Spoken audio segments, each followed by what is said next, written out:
প্রিয় দর্শক শ্রোতা বন্ধুরা, আসসালামু আলাইকুম।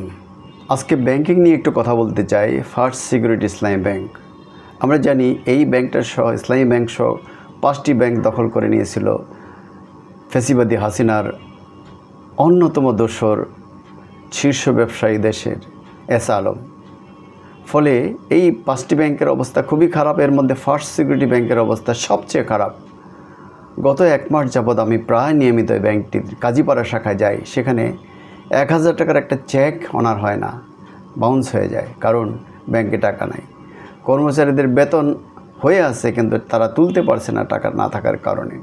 প্রতিদিনই গ্রাহকরা সেখানে যান তাদের টাকা তোলার জন্য, কিন্তু তারা টাকা তুলতে পারছেন না এবং ম্যানেজারের সাথে প্রায় তাদের বর্ষা হয়।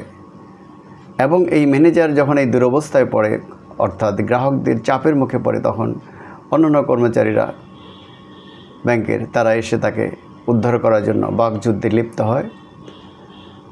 এই অবস্থার মধ্যে আমি জানি যে ডাবল ডিজিট স্কিমের যারা এখানে কোটি কোটি টাকা বিনিয়োগ করেছেন তাদের অবস্থা সবচেয়ে বেশি খারাপ। তাদের অনেকেরই এই সময় এসে তাদের সেই যে ডাবল স্কিমের টাকাটা ম্যাচিউরড হয়েছে, কিন্তু কেউ টাকা তুলতে পারেনি।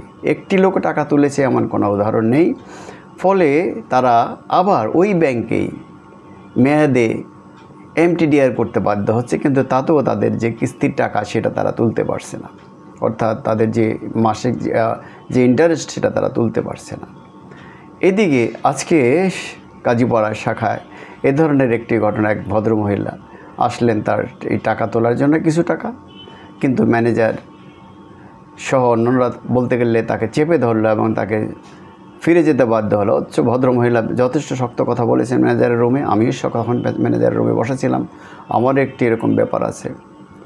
আমার এক বন্ধু মতিউর রহমান পাটোয়ারি, তারও একটি ব্যাপার আছে। সবাই এখানে খুব নাজেহাল হচ্ছে। এই ফার্স্ট সিকিউরিটি ইসলামী ব্যাংকের চেয়ারম্যান হয়ে এসেছেন ইসলামী ব্যাংকের সাবেক এমডি, সাংবাদিক থেকে ব্যাংকার হওয়া জনাব আব্দুল মান্নান। তিনি ভিডিও করে মানুষকে উৎসাহিত করার চেষ্টা করছিলেন এই ব্যাংকটাকে সচল করার জন্য, তিনি পারছেন না। আলোচনা আছে এই ফার্স্ট সিকিউরিটি ইসলামী ব্যাংক সহ 5টি ব্যাংক শীঘ্রই সরকার তার দায়িত্বে নিয়ে যাবে এবং কোনো গ্রাহকই তাদের টাকা থেকে বঞ্চিত হবে না, অর্থাৎ সকল গ্রাহক তাদের টাকা পাবে। এই আলোচনার মধ্যে আজকে কাজীপাড়া এই ব্রাঞ্চটিতে, অর্থাৎ ফার্স্ট সিকিউরিটি ইসলামী ব্যাংকটিতে আলোচনায় শোনা গেল যে এবি ব্যাংক, যে ব্যাংকটি ভালো হিসাবে পরিচিত ছিল, সেই ব্যাংকটিতেও নাকি অবস্থা ভালো নয় এবং গ্রাহকরা সেখানে ঝুঁকে পড়েছে। তো আসলে সরকারের বর্তমান অন্তর্বর্তী সরকারের একটি সাফল্য বলা হচ্ছে অর্থনীতি সেক্টরে, ব্যাংকিং সেক্টরে, কিন্তু আমরা দেখছি যে কোথায় এই সেক্টরের অনেকগুলো ব্যাংকের অবস্থায় অর্থাৎ খুবই খারাপ। ফার্স্ট সিকিউরিটি ব্যাংক হয়তো সবচেয়ে বেশি খারাপ। এস আলম যেমন প্রতারণা করেছেন, তেমনি সালমান এফ রহমান করেছেন, আরও অনেকেই করেছেন। ব্যাংকগুলো থেকে টাকা নিয়ে তারা আর ফেরত দেননি। ব্যাংকের পরিচালক হয়েছেন তারা, তাদের মতো করে লোক নিয়ে করেছেন, তাদের মতো করে সম্পদ না দেখে ব্যাংক থেকে লোন নিয়েছেন ইচ্ছা মতো, এবং ব্যাংকগুলো প্রায় ফাঁকা। বিশেষ করে ফার্স্ট সিকিউরিটি ইসলামী ব্যাংকের অবস্থা খুবই খারাপ। এখানে কর্মচারীরা, বিশেষ করে আমি কাজীপাড়ায় যা দেখলাম, এবং জাতীয় প্রেসক্লাবের উল্টা দিকে মেহেরবা প্লাজার কাছে তাদের একটি জোনাল অফিস আছে, সেখানেও প্রায় একই অবস্থা। গ্রাহকরা প্রতিদিনই আসেন, ভিড় করেন, কিন্তু কোনো টাকা পান না, ফিরে যান তারা মনের অনেক বেদনা নিয়ে, অনেক দুঃখ কষ্ট নিয়ে। এটা দেখার কেউ নেই।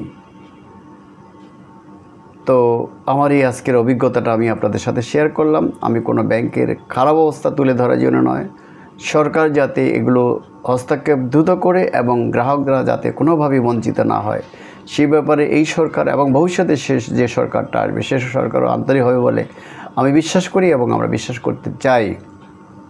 অর্থাৎ গ্রাহকদের স্বার্থ সংরক্ষণের বিষয়টিকে সবসময় বাংলাদেশ ব্যাংক, সরকারের যে অর্থ মন্ত্রণালয় সহ সংশ্লিষ্ট যারা রয়েছেন তারা দেখবেন, এই আশাবাদ ব্যক্ত করে আজকে আমি শেষ করছি।